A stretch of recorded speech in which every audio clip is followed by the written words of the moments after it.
in your disclosure where you say, remind people of how strong a year we're coming off of, but look at the challenges ahead. Any sort of paint a picture for us of where that's coming from, Mark? Yeah, so Caroline, so yes, on one hand, we had a very soft Q3. At the same time, this will be the second best year in 111-year history.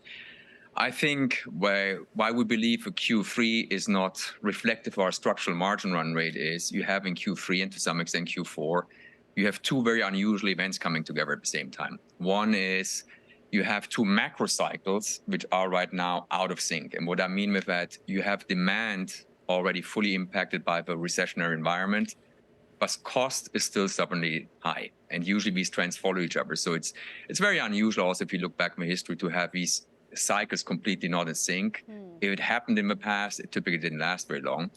And the second element is because we saw a very, very volatile demand environment, and frankly, we also saw consumer sentiment really dropping off pretty much in June, July.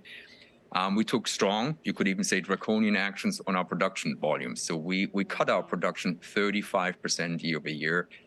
Frankly, we've never done that before, but we just didn't want to enter an uncertain period with an inventory overhang. So talk to me about, a little bit of that inventory in the comments, if I heard you correctly, about the demand side pricing in a full-blown recession. What is your visibility into demand? What does that look like? Yeah, so Taylor, what we pretty much saw throughout the world, US, but pretty much all major global markets have been down -10 to -25% in Q3. So these are pretty strong levels. And keeping in mind, we're not coming off particular high demand levels from last year. So what happened, if you dig a little bit deeper, is we saw in particular in the US, but also in other markets, we saw consumer sentiment dropping off massively in June, July. What it impacted is, we typically look at demand and replacement demand and discretionary demand. Replacement demand is pretty stable, even growing, but the consumer sentiment impacted discretionary demand, and that significantly weakened throughout the Q3. And frankly, we see similar patterns in Q4. So we saw the demand already dropping off recession, but the cost not yet dropping off.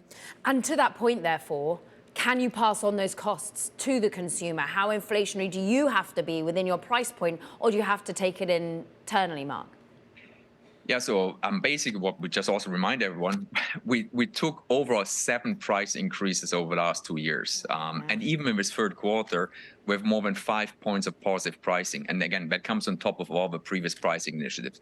So we feel we took very strong and proactive actions on the pricing side. But I think what we're now focusing on in particular is on managing down the cost. And that is not just waiting for the raw materials to come down.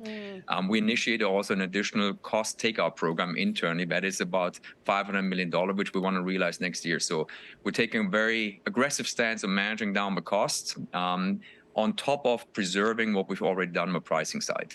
Talk to me about use of cash. You mentioned in the press release returning cash to shareholders back in 2021 since then, but also pursuing value-creating M&A. What is that?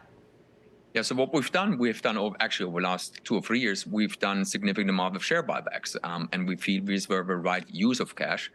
And what we've also been doing in Q3, and we expect to close that now, actually in a couple of days from now, is we acquired the InSinkErator business from Emerson Electric. That is a hugely attractive strategic business for us because it fits perfect into our vision of improving life at home and winning in the kitchen.